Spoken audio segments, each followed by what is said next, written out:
Good morning, YouTube. Welcome to my channel and welcome to my bench where I've got my new project, the Mark 12-ish sniper rifle. It's a Mark 12-ish because I know some people are going to be telling me that I've got the wrong type of barrel or the wrong stock or the Mark 12 doesn't have this bipod or blah blah blah. I don't care. I'm just making it to be whatever I like. So I'm just going to go through it with you. This is the receiver here. I've already added this textured grip with the palm shelf, which I think is really nice, but I don't recommend doing it because it's a real pain. It's not designed to fit on a gel blaster at all. It's designed for a airsoft AG, and it takes quite a lot of customizing to get that thing to fit. So don't recommend it, but it does look really good. Next thing, you might have noticed in my last video that when I was doing the mag priming mod on this, I fitted this interesting little barrel nut, or barrel, it's not really the barrel nut, but anyway, it's a barrel extension, barrel nut, I don't know. It's an interface for the barrel nut to go onto. Basically, you have to Dremel off a portion of the receiver here. Get another receiver for you so I can show you.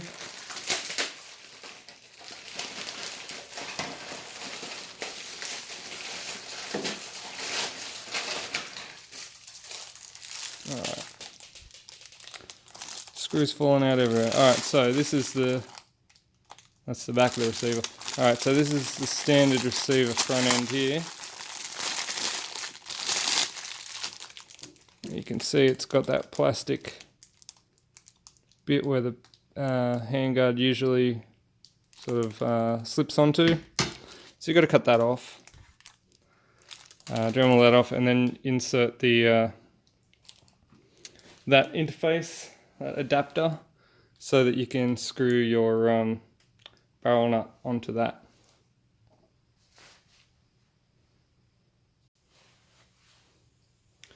Alright, so this is your standard barrel nut that you can buy from pretty much anywhere. It's a standard M4 AR-15 barrel nut. So that goes on there. One other thing that you may have noticed is that I've already fitted this aluminium barrel. So yeah, I'll slide the barrel nut on there. Just screw that on.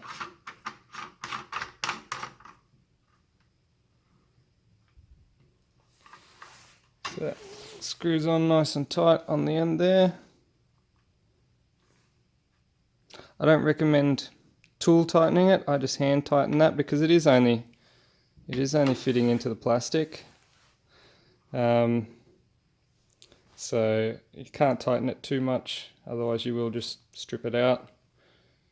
And then it'll just free rotate, and nobody wants that. That's not going to be fun. Alright, so next thing I've got is this nice aluminium handguard. Oh, it's just really nice and well finished.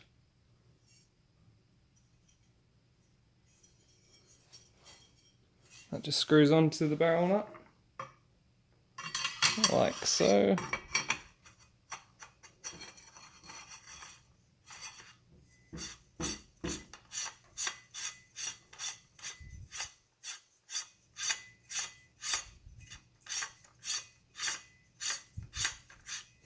That takes some time. It's a long way to screw in. It's a very fine thread.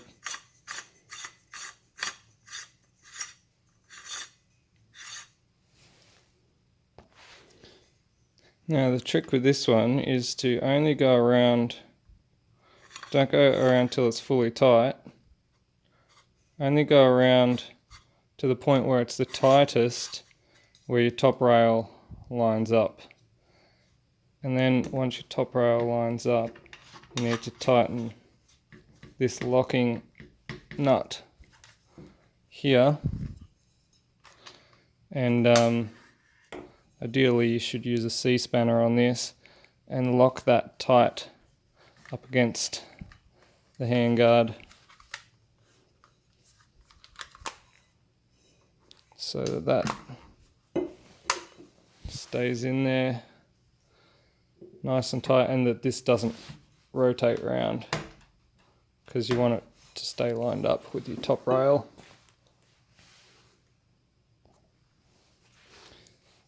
Next thing I've got is this aluminium buffer tube. It's got a nice little end cap there that screws on and off. You will be putting your battery in there probably,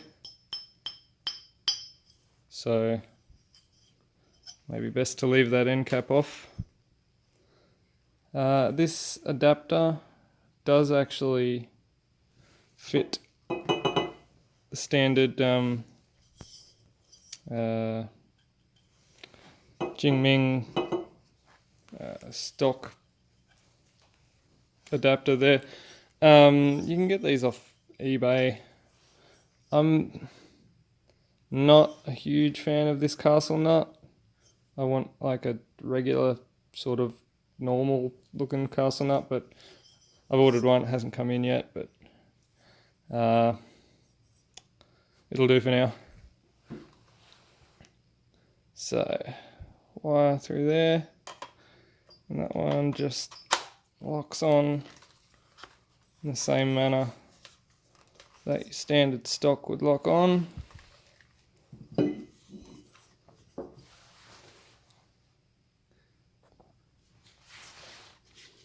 Now I got this nice sock mod style stock with these little storage tubes and cool little things.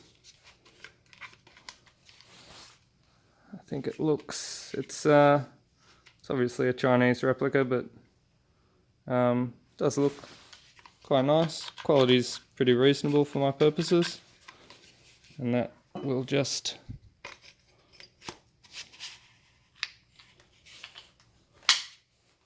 slide into your buffer tube as per any normal stock. Yeah, it's starting to come together now. Okay, so just off camera now, I've fitted these Knights Armament style grips on the handguard. They just basically cover the rails that are already existing. They slide on. They were a little bit tight to get on, but I think you'll agree the look is coming along quite nicely. We're almost there.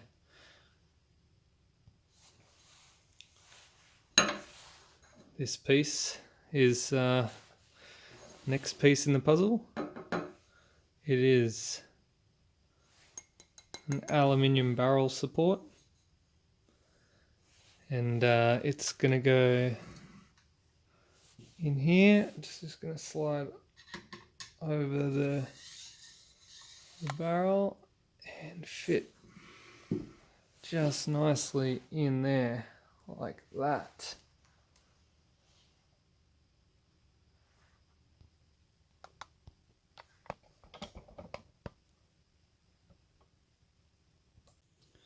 So believe it or not, this piece is the piece I've been waiting for the longest. This is the end cap.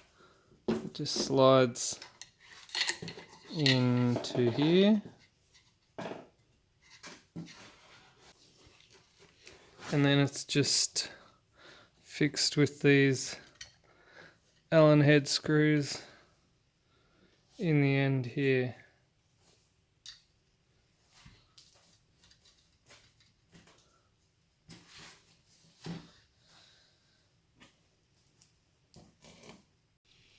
And there was a skirmish last Sunday, so I didn't have this piece yet. This front end cap hadn't arrived yet. So actually, if you look in here, you can see there's a white piece of nylon in there. I actually had to fabricate a little piece of breadboard, I think it was, into a end cap, just so that I could actually take this thing to the skirmish, because I wanted to try it out so bad. I've decided to keep that in there because it's nice and tight, and I just like how it keeps the barrel nice and tight. And the aluminium end cap was not quite as tight fitting as I would have liked, but anyway, what's next? It's coming along quite nicely. Bipod. Let's chuck a bipod on there. Got this little bad boy here. It's quite a nice looking little bipod, just sort of retractable and all that sort of good stuff. It's just mounted on the bottom here, bottom rail, nice and easy. Now we're starting to get somewhere.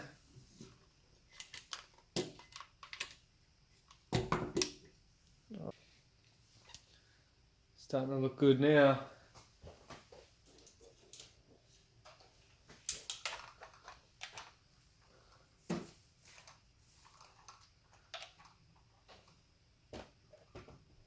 Oh, that's what we need, some mood lighting. That's good. Alright. Got this little shorty mag here as well. That suits it pretty nicely. What's next? Well, what's the obvious piece that's missing here?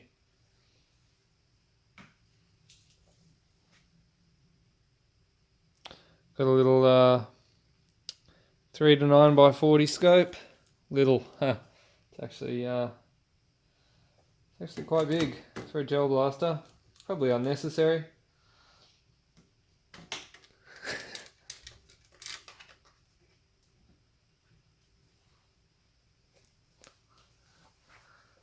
But it pretty much completes that look, doesn't it?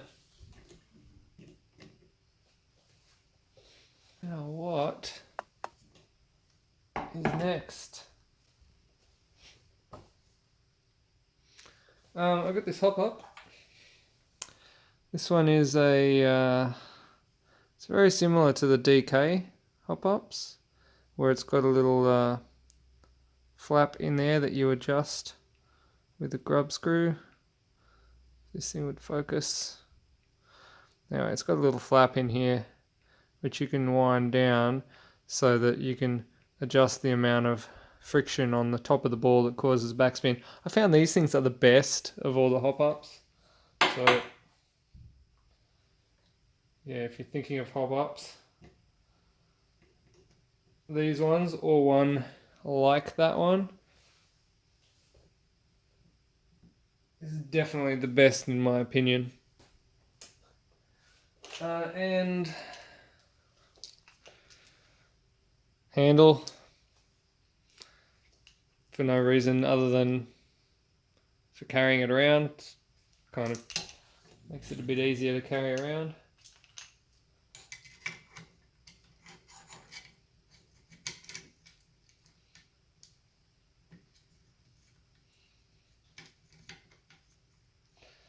This carry handle is actually pretty cool.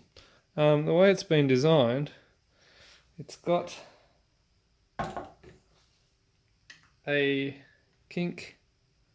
Let me see this, I'll bring it over. It's got a kink in it so that when you grab it, there we go. When you grab it and hold it, it's actually balanced quite well, but it doesn't actually foul on the scope. So yeah, that's pretty cool.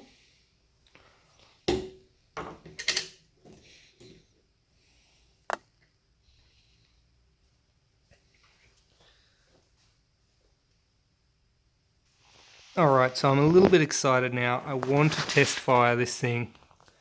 This little fancy rig here on the back is just so I can whack my phone on there so I can get some good scope shots down the scope. So you can see what I'm aiming at. Taking this one out into the yard at 20 meters.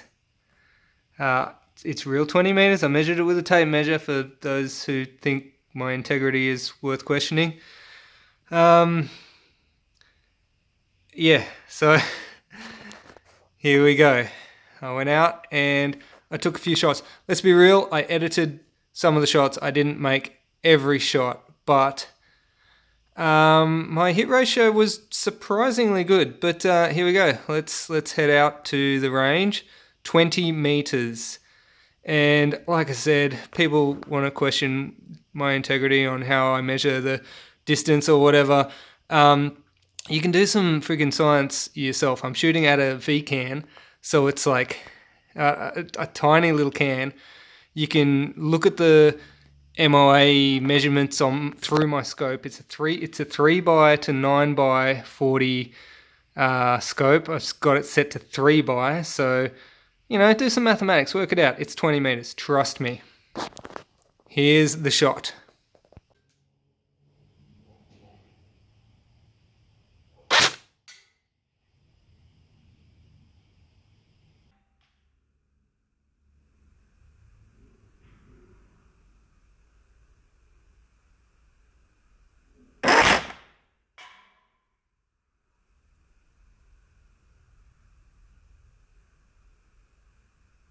Okay, so that shot, I'd left the can out in the rain. It rained the night before, and the can had filled with water, so I didn't knock the can over, so I was a little bit disappointed, so that means I had to go out and do it again.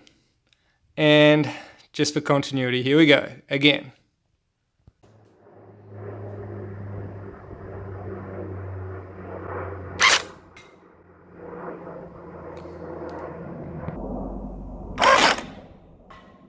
Alright, I am super happy with the accuracy of this thing. It was windy out there.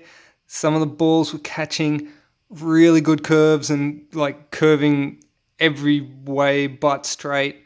And it was a real tough shot to make. And like I said, I didn't make every single shot. I edited out the boring bits. But it's not like I was out there for hours trying to make the shot. I was probably only there for like I didn't even go through a whole magazine trying to make the shot, so I didn't shoot that many.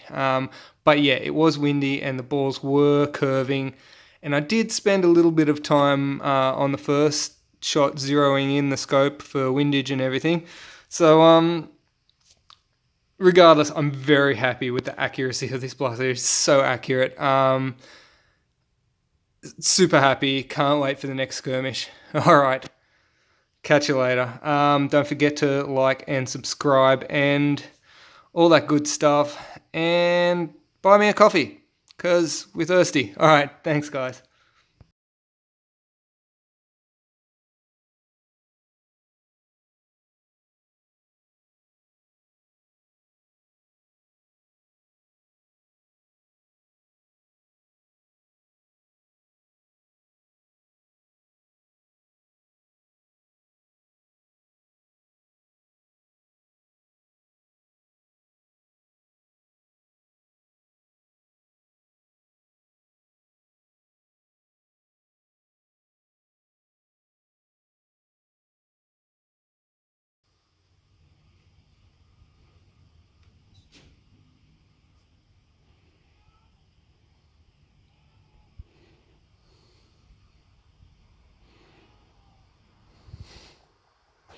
Come on, Ram. Come on, really?